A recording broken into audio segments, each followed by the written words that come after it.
Hey, what's up, y'all? It's me, Nate Almighty, and I'm back with another Raising Kanan Season 4 theory and prediction video based upon the brand new trailer that we received yesterday.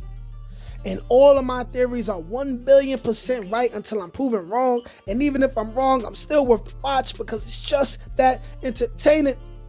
In today's theory, Unique forces Rock and Marvin to take over Traymont's territory and brand new trailer.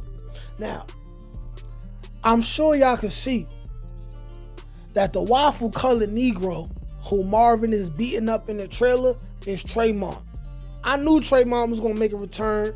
He made the return. Sidebar, for those of you who don't know, the woman who played Grown Jukebox in OG Power is actually married to this man. So there's a whole lot of like connections and stuff being made anyway, right? But this theory will explain how and why, due to Unique's aggression and savagery, it forces Rock and Marvin to relocate by the end of the season to DC, and how it's very, very possible.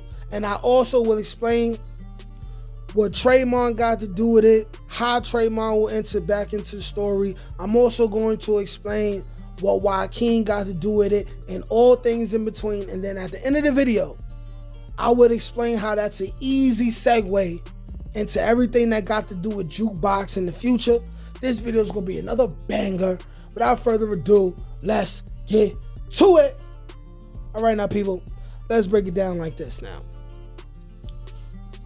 With Unique forcing Rock and Marvin to take over Traymont's territory in the new trailer, we first have to ask ourselves why, okay? And why is Marvin even making time to go see Traymont and attack him? And it goes like this. Unique has begun destroying Rock's business dealings with her associates by constantly robbing her places of business and killing people. That will cause any partners of Rock to eventually decide to cut ties with her, not necessarily forever, because these are businessmen. And when she's not dealing with people like Unique, she makes good business. But they would choose to cut ties with her until she eliminates the threat to her organization. And at this point, Raquel is not gonna know who did what, because she's definitely not gonna suspect Unique. And while all this is going on, with less money coming in, Rock would, of course, already be looking into who is messing up her business and will actively be seeking these people out. But here's the thing. She tough. So she gonna look at it as, who is brazen enough to even do this? And it may cause her to feel like nobody in the South Side is that tough, right? Because she's a tough bitch. Let's keep it real, right? And with her not suspecting Unique at all, here enters Traymont. Now, first of all, Rock already hates him from season 2 for going over her head to work with Joaquin after she bailed Dude Mans out, right? And Dude went over her head. Dude Mans, we assume, probably ended up sleeping with Juliana, all type of stuff. And we know she told him to his face, my dick is bigger than yours. I'ma fuck you worse than you fuck me, right? She told him that already, right? So it's only fitting that they give us a season without him so we forget about him, which I didn't. I said he was coming back, right? And then for him to pop back up in season 4. Now, there are 2 scenarios I can think of right now that leads to Traymont entering back into the story. 1, he just so happens to be back in New York City at the same time that Unique is going crazy on Rock. He could just be there to holler at Joaquin, but Rock would be rightfully suspicious of him because he crossed her before and may think he's trying to ruin her and take over her territory. And she may think that he's being assisted by someone who We'll find out later on, right? Scenario number 2.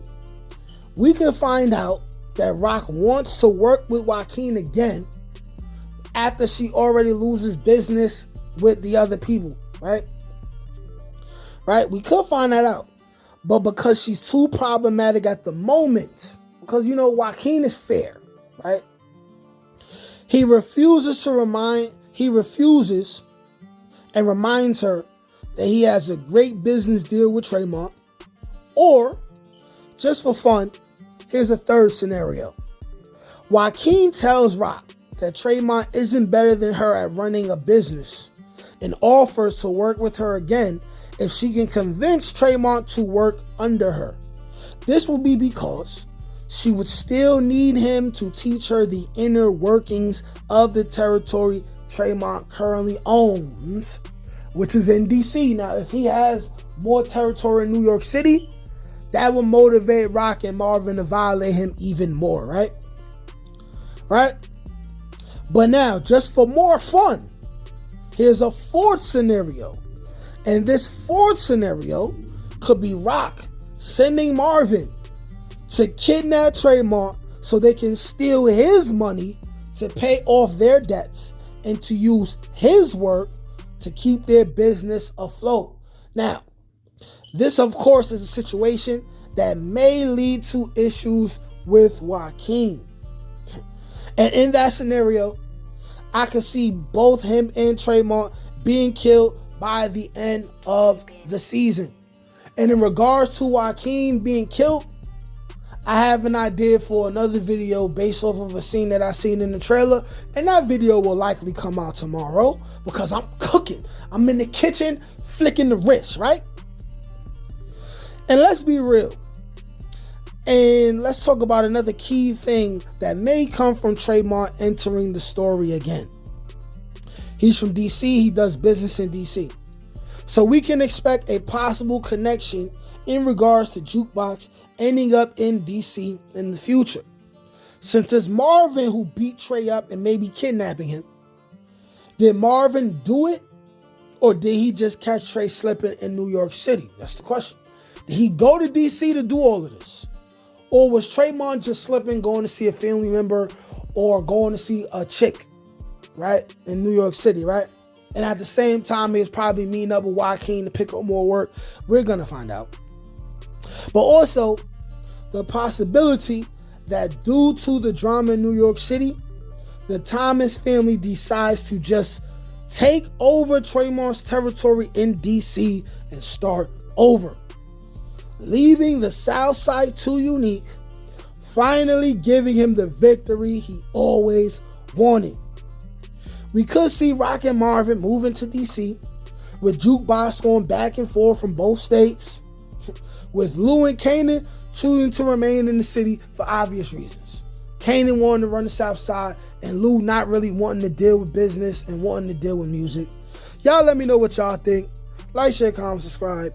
Peace. Can't teach that shit, nigga. Come on. That's God-gifted. That's touch my ink. That's on the dome, nigga.